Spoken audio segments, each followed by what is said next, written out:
ഇവിടെ കഥ നേരം വിളക്കുമ്പോഴേ വെയിലും മഴയും കൂടെ കലർന്ന ഒരു കാലാവസ്ഥയാണ് കേട്ടാ. എൻ്റെ അയിനുകൂട്ടം പറയും പോലെ ചിങ്ങത്തിലെ മഴ ചിണുങ്ങി ചിണുങ്ങി ഇടയ്ക്കിടയ്ക്ക് ചിണുങ്ങും, പിന്നെ അങ്ങോട്ട് ചിരിക്കും. ഇതാ എൻ്റെ അമ്മക്കുട്ടിയുടെ കൈയാണെങ്കിൽ മുറിഞ്ഞിരിക്കുകയാണ് കേട്ടോ. അപ്പോൾ അമ്മക്കുട്ടിയും അയിനുക്കുട്ടിയും അവൻ്റെ ഉമ്മച്ചിയും കൂടെ അവിടെ ഒരു വിശേഷത്തിന് വേണ്ടി അവരുടെ വീട്ടിലോട്ട് പോവുകയാണ് കേട്ടോ. അത് കഴിഞ്ഞ് നമ്മൾ വീട്ടിൽ വന്ന് കാപ്പിയൊക്കെ കുടിച്ചതിന് ശേഷം ഈ പൂച്ചക്കുട്ടി ഇരുന്ന് കരയുന്ന എന്തിനാന്ന് വെച്ചാൽ ഈ 3 മീൻ ഫ്രിഡ്ജിൽ ഇരിക്കുന്ന കണ്ടിട്ടാണ് ഇക്ക ഇന്നലെ കൊണ്ടുവന്നതാണ് കേട്ടോ. ഇനി ഇവനെ കട്ട് ചെയ്ത് ചോരയിൽ കുളിപ്പിച്ച് പിന്നെ അങ്ങോട്ട് വെളുപ്പിച്ചത് ഇതുപോലെ അങ്ങ് എടുക്കണം.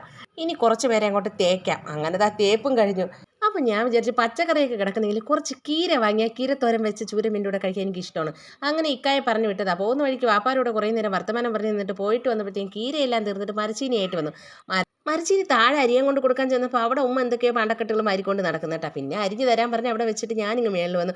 ഒരു 2 തേങ്ങ ഇരുന്നതിനടുത്ത് നോക്കിയോ കുരുത്തിട്ടുണ്ടായിരുന്നു. അപ്പോൾ കുരുപ്പ് അകത്തുണ്ടോ എന്ന് നോക്കിയപ്പോൾ ഒരു ചിന്ന പീസേ ഉള്ളായിരുന്നു കേട്ടോ. അത് ഞാൻ തന്നെ തിന്നു. അപ്പോഴത്തേക്ക് ഇക്ക പറഞ്ഞു ചെരുവേൻ തേങ്ങ എടുത്ത് ഞാൻ തിരുവി തരാം. അങ്ങനെ ചെരുവേൻ തേങ്ങ ഏൽപ്പിച്ചു ആ ശനം കൊണ്ട് തിരുവലും തുടങ്ങി. എന്തായാലും കീര കിട്ടിയില്ല. അതുകൊണ്ട് തന്നെ ആ കളറിന് വേണ്ടി ഞാനൊരു ബീട്രൂട്ട് ഇരുന്നതിനെ അങ്ങോട്ട് അരിഞ്ഞ് പറക്കി എടുത്തു കേട്ടോ. അതിനെ നമുക്കൊന്ന് തോരൻ വെച്ച് കളയാം. അങ്ങനെ ആ തോരനും വെച്ചു. മീൻകറിയിൽ നല്ല മുരിങ്ങയ്ക്കൊക്കെ ഉണ്ടായിരുന്നു കേട്ടോ. അതൊക്കെ ഇഷ്ടമാതിരി ഇട്ട് അങ്ങോട്ട് കറി വെച്ചു. ഉമ്മ താഴ്ന്ന് മരച്ചീനി അരിഞ്ഞു കൊടുത്തിട്ടു. അതിനെ നല്ലോണം എന്താ വേവിച്ചെടുത്തിട്ടുണ്ട്. ഇനി ഇടിപ്പരിപാടിയാണ് കേട്ടോ. അങ്ങനെ ഇടി തുടങ്ങിയിട്ടുണ്ട്. അവൻ സെറ്റായിട്ടുണ്ട്. ഇനി നമുക്ക് ഓരോരുത്തരുടെ പാത്രത്തിലായിട്ട് വെച്ച് കൊടുക്കാം. വാപ്പാക്കും വെച്ച് കൊടുത്തു, ഉമ്മാക്കും കൊടുത്തു, പിന്നെ ഇതാ ഇക്കായും കഴിക്കാൻ പോകണം കേട്ടോ. അപ്പോൾ അങ്ങനെ എല്ലാവർക്കും കൊടുത്തു. ആദ്യം കഴിച്ചും കൂടി ടി വി കണ്ടുകൊണ്ടിരിക്കുകയാണ്. അങ്ങനെ ചോറാണെങ്കിലോ പറയണ്ട, വെന്ത് പോസ്റ്റർ പരിപോയി കേട്ടോ. ഇന്ന് ഇക്കാക്ക് ഭയങ്കര ഇഷ്ടമായിരിക്കും ഈ ചോറ്.